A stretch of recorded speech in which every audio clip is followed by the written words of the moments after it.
दोस्तों नमस्कार।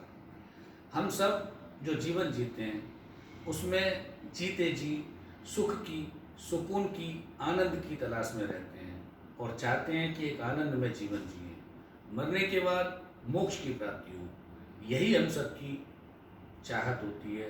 लेकिन आनंद को पाने का, मोक्ष को पाने का रास्ता और तरीका हम सबका अलग अलग होता है। क्या रास्ता होना चाहिए, क्या तरीका होना चाहिए, इस छोटी सी कहानी के माध्यम से आज हम समझने का प्रयास करेंगे।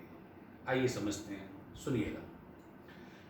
एक राज्य के राजा थे, बहुत समृद्धशाली, वीर, पराक्रमी, प्रजा बहुत अच्छी रानी, आज्ञाकारी पुत्र, सब कुछ होते हुए लेकिन विस्तारवादी नीति होने के कारण भटकते रहते थे, अपनी सीमाओं का विस्तार करते रहते थे, दूसरे राज्यों पर आक्रमण करते, उनको अपने राज्य में मिलाते और राज्य का विस्तार करते।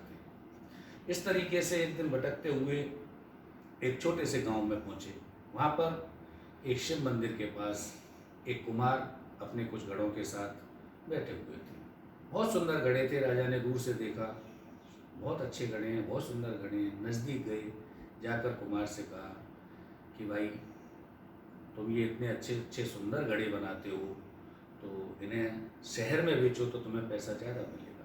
वो कुमार उस समय बैठा हुआ था, हल्की सी बांसुरी बजा रहा था, प्रभु का स्मरण कर रहा था, सुकून में, आनंद में जी रहा था। राजा ने जब कहा तो कुमार ने कहा, राजन फिर क्या होगा? फिर तुम्हारे घड़े ज़्यादा बिकेंगे, फिर तुम्हारे पास ज़्यादा पैसा आएगा। फिर क्या होगा राजन? फिर तुम अपने परिवार के साथ ईश्वर का भजन कर सकोगे, आनंद में जीवन जी सकोगे। जब कुमार ने इस बात के जवाब में राजा को जो बात कही, बहुत सीखने जैसी है। उसने कहा, राजन मैं अभी क्या कर रहा था? राजा को झटका लगा।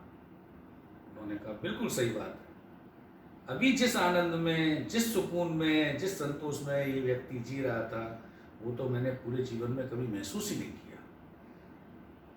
तब राजा ने कुमार से पूछा कि इस आनंद का असली रहस्य क्या है?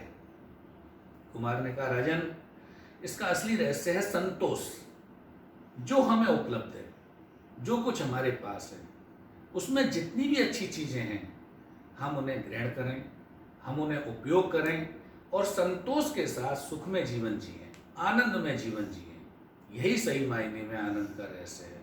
राजा को बात समझ में आई, अपने राज्य में गए।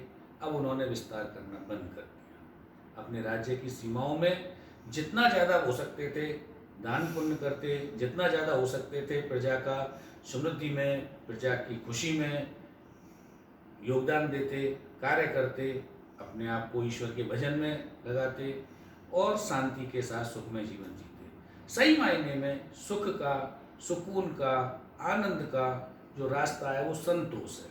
अगर आपको संतोष है तो सुख है, तो आनंद है।